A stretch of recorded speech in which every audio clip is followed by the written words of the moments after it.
We're here at Avanti Plus Waitakere to discuss the difference between a street BMX bike and a race BMX bike. If you're new to the sport of BMX racing, the differences may not appear obvious to you. So the aim of this video is to cover the basic differences between the two bikes to help you make the best decision when it comes to buying a bike.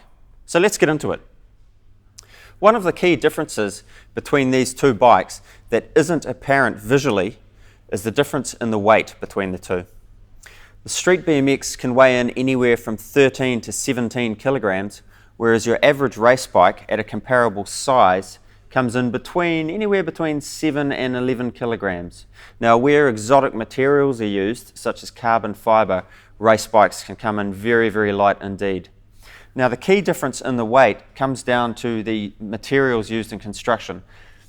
Street bikes are generally built with a solid steel frame, which is built to withstand the stresses that street riding and jump park riding and skate park riding will put through the bike.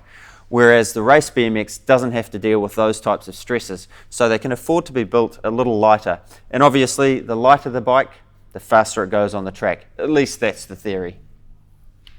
Looking a bit closer at the street BMX, there's a few key things that stand out here. One is the seat. Very often on a street bike, the seat is a plush, soft, padded style, whereas on a race BMX, seat is pretty much an afterthought, and they're often just very bare plastic platforms, not much more than a square piece of plastic. One of the other things that differentiates a street BMX from a race BMX is the placement of the rear brakes. You'll note that these rear brakes are placed within what we call the rear triangle, which is this section of the frame. They're in there to stay out of the way of the rider for tricks and maneuvers that are performed on the bike. Another key thing that you'll see here is the smaller size of the front sprocket. This is done on street bikes to create a higher ground clearance for particular moves and maneuvers that are done on these bikes. Very often, riders riding this style of bike will have their front wheel over the edge of something and the rear wheel on the other side of the edge. That creates a need for a very high ground clearance through here. So more often than not, you'll see a lot of street bikes have a very small front sprocket. Race BMXs, by contrast, have larger sprockets, which enables more minute gearing changes should you wish to change the front sprockets. There are other things on a street bike that are noticeable. That may also include things such as foot pegs. You don't always see them on these street BMX bikes, but they're normally a dead giveaway. You can't race with foot pegs in BMX, so that's certainly one thing to look for. The other thing is the general solid sort of build of the bikes. You'll notice that the cranks here are very, very solid. They're not made of a lightweight material, whereas race bikes will tend to have the lightest gear they can put on them in order to keep the bike weight down as much as possible.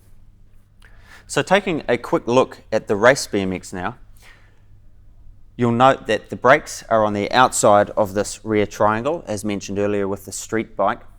The seat is of a very, very lightweight, plain plastic construction. The front sprocket here is very large compared to the street bike, and is also machined out to lose some weight there to make it as light as possible.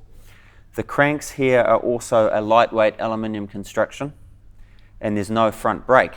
So there's a few key things visually that you can see very quickly that differentiate this bike from a street BMX. Well, there you have it. Hopefully this video has helped make clear some of the differences between the street BMX and the race BMX. We've made some generalizations in this video, and with any generalization there are always exceptions to the rule. So if you are unsure of whether a bike you're looking at is a street or a race bike, ask a member of the staff in the store that you're at, or take a BMX racer with you to help you make the most informed decision you can. Now, before signing off, I'd like to say a huge thank you to Avanti Plus Waitakere and Gareth Lachlan for making this video possible. As always, we'd like to hear your comments, so please leave them below. Thanks again, and see you next time.